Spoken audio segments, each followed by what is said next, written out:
Hey guys, what's up? It's been a long time since I made a video, so I decided might as well post a video up today. I had a pretty good test against Affinity deck earlier yesterday, so figured this is a matchup that I want to talk about, go over some of the plays I made, maybe some of the mistakes that you guys might have caught, and also talk about the deck I'm playing tonight. And this is the current iteration of the deck that we're playing right now for Grixis Delver. Playing, it's pretty similar to the previous list that we had before, except we're cutting down on a young Pyromancer playset of Snapcaster Mage. Let's see. Anything else major? Two Fork Bolt main instead of anything like Electrolyze or anything like that. I feel like this list is pretty tight as it is. It's pretty good. It's very strong against Affinity. In fact, pretty much most of the aggressive decks in the format game 1, and it gets better game 2.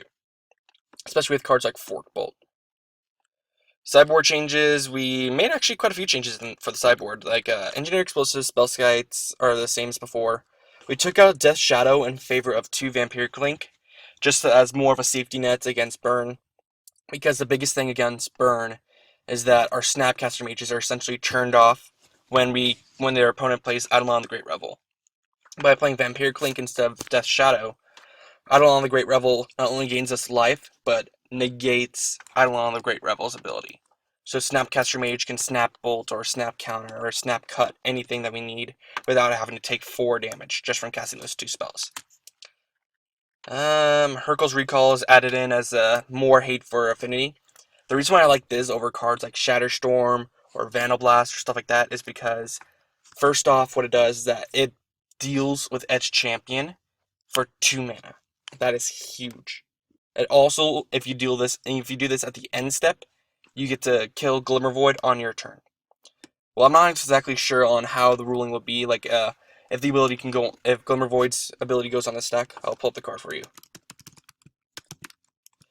At the beginning of at the end step, if you control an artifact, sacrifice Glimmervoid. So I'm personally not entirely sure how this works, if this goes onto the stack or not. Because if this does go into the stack, you can respond to it by casting Hurkyl's Recall, bouncing all the artifacts they control, and then they have no artifacts, and it essentially becomes not only bounce all artifacts, but also Stone Rain. So it just destroys anything Glimmervoid related, which I find is really cool. And it's the only way that you really have an answer to Arcbound Ravager counters.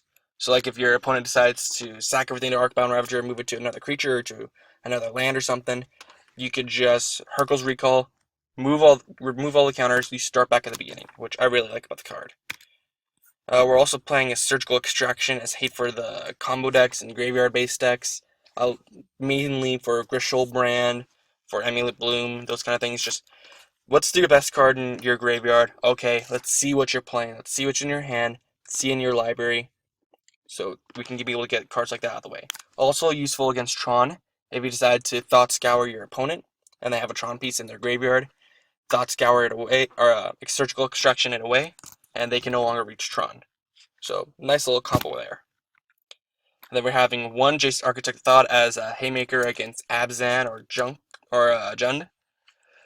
And the reason why we're playing this instead of like an Ashiok or something is because of the 4 mana, which makes it Abrupt Decay proof. Now, if it had less than 4 mana, then I would totally play Ashiok, just because Ashiok would be able to take out creatures and stuff like that. But since Jace is 4 mana that could draw cards and can't be killed by Abrupt Decay, he can only be killed by creatures, which he weakens with his +1, or he has to be killed by Maelstrom Pulse, which I don't mind having to trade Maelstrom Pulse with that Jace. Then we got 2 Thoughtseize as another little addition right here. Just being able to take the best card out of your control players, your combo players' hand, is the key to winning those matchups, especially against Tron, where they will go over the top of you unless you can manage to just wreck their hand. Wrecking their hand is key in that matchup. I also like to talk about a little bit about our new website. I'll pull it up right here. So here on MTG Salvation, we have the new Grixis Delver thread made by yours personally.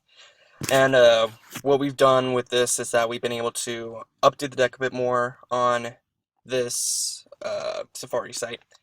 And for MTG Salvation, the link is just going to mtgsalvation.com, going to forums, the game, then modern, tier 2, then Grixis Delver. And here we've been able to talk about some of the history of the deck, an introduction, the current form of the deck, and how like changes used to be staples like Remand are out of the deck, and we're now using cards like Thoughtseize and Inquisition of Kozilek to be able to mess with our control opponents. We're also talking about like different cards that you can have in your deck, like the tweakables, flex spots, budget options, help you about mana base, help you fight against tier 1, tier 2, those kind of decks. So now we're gonna go watch some videos, talk about our match against Affinity. So see you guys there in the next video. Thanks for watching.